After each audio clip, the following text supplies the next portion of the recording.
What's good, channel people? Dallas Gamer in the building, and today, we're shedding light on mental health for men, especially. You know what I'm saying? Let me tell you what got me to this point. So last week, I ended up going to a men's mental health seminar with my older brother, and from there, the presenters and the people going up or whatever to talk openly to us. They're experts in their fields and licensed and all this, um, and from what they were saying, right, mental health is a very serious thing. You know what I'm saying? Very serious, but it's kind of being put on. It's always kind of been put on the back burner for men, right? Talking about your feelings is weak, and being emotional is being unstable. You know what I'm saying? And I didn't have anything to say for the most part. I was just really listening. You know what I'm saying? And at the end of it, I kind of came to a conclusion. And this is an open discussion. I would love different views, and if you agree or disagree in the comments, please tell me.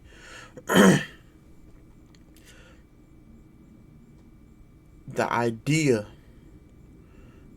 that people can help you mentally is in of itself a leftist idea. Whether that's a good or bad thing, I'm gonna let you decide that. I'm not left or right. I'm centrist. You know what I'm saying? I believe some things on both sides are good, but the extremists on both sides are very bad to me in different ways. But so well, let me explain myself.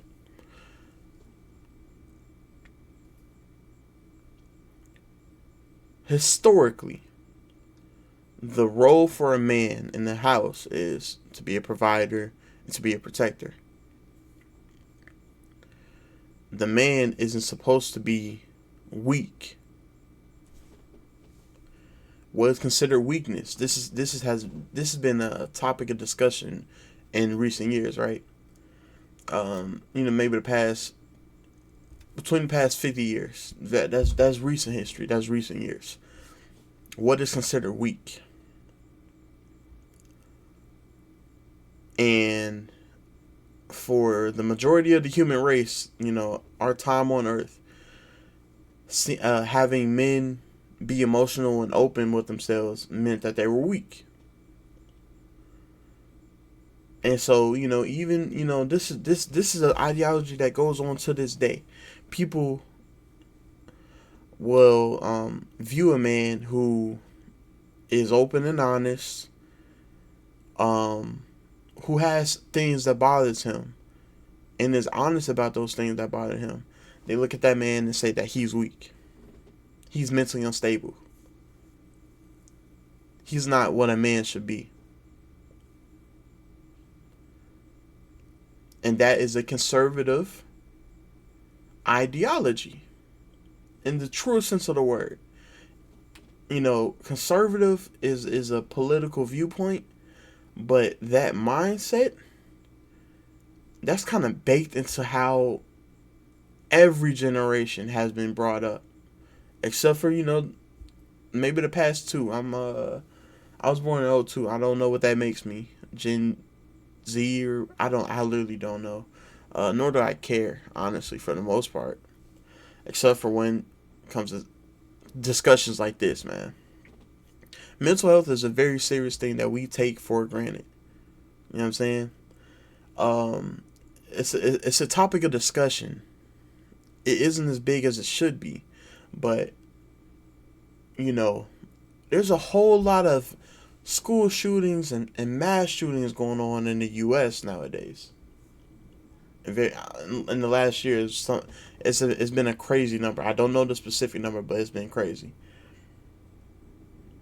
And we will, you know, normal people will look at those people committing these mass murder, and they are they're not right, right?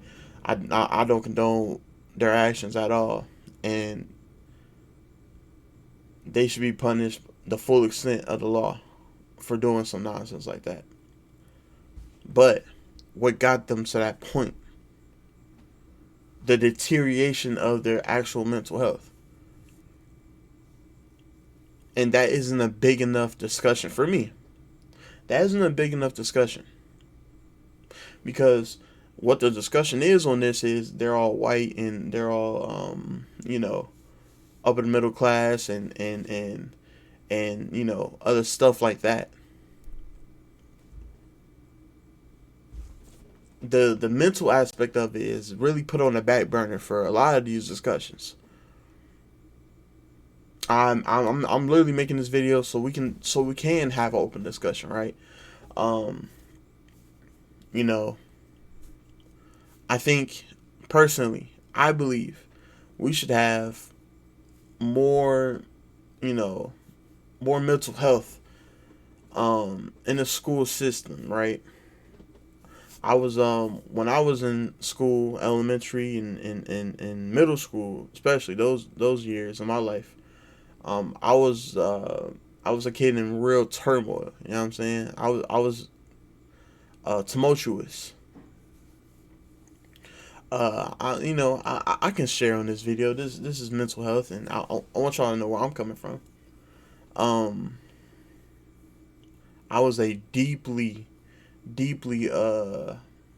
hurt child. You know what I'm saying?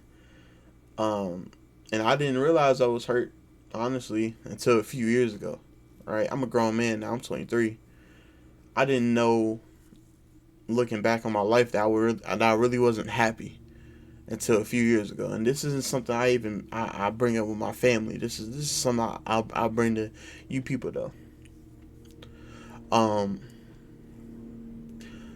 as a kid, I tried and failed at a very bad decision. Right, this happened in my fourth grade year. Right, and so what they did was I was punished by my mother. Uh, and the next day when I went to school, I ended up having to go to this counselor. Right, nice, nice enough lady. But even me as a kid, not knowing the world, I knew that she was there not for me, but for herself. So I didn't feel that I could ever talk to her, but I was forced to. You know what I'm saying? It was like, you tried to do that. That's very bad. Why would you try to do something like that? These are the discussions that were had, right? And of course, I'm a grown man now, and this is when I was a kid. Um, I don't remember those conversations fully, right? So I won't delve into them. But moral, the whole point of that story was for me to just say,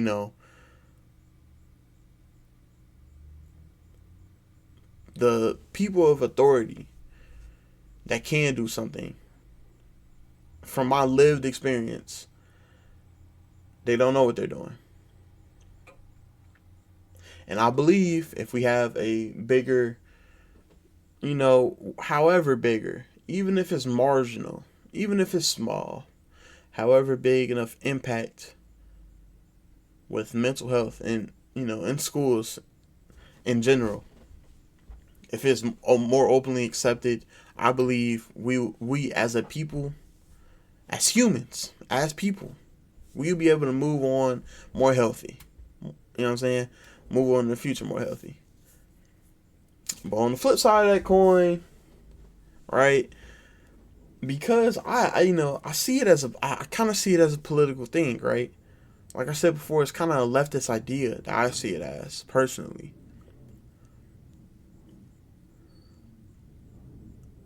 And I'm in America, right? So here's my thought process, and you could tell me if you feel like I'm wrong. Um, so let's say in the future, it's a real possibility. And come on, If you're watching this video, I'm gonna assume you're not a stupid idiot. So you can probably see where I'm coming from with this.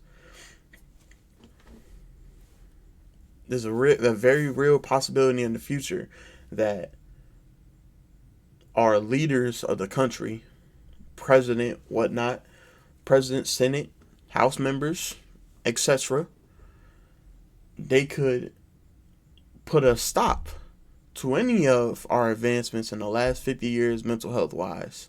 They could put a stop in they could put a stop of it in schools in general. It could be written, you know what I'm saying? They can't fully stop it because, I mean, at this point, you know, uh, people who need it, you know what I'm saying, they'll find a way to get it. But let's say it stops being, free, uh, free for the most part or whatever. Let's say a lot of these insurance companies just won't cover it anymore. What then? Right?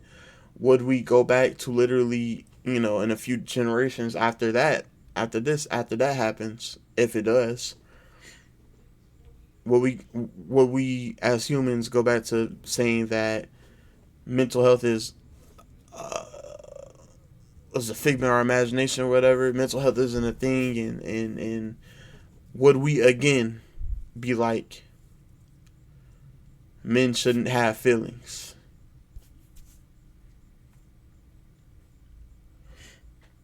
I feel like I'm out of time though. It's just an open discussion. You know what I'm saying? Uh, if you comment, I'll make a follow up video. You know what I'm saying? And I'll respond to the comments. In the comment section. But you know, that's all I really got. That's opening. That's my opening salvo for this for now. You know what I'm saying? Hopefully I made sense. And if I did, like, subscribe, do whatever you need to. Uh, get this out there. Maybe somebody needs to hear this. But with that being said, I hope you have a healthy and productive day / night, whatever you're doing. I'm out. Peace.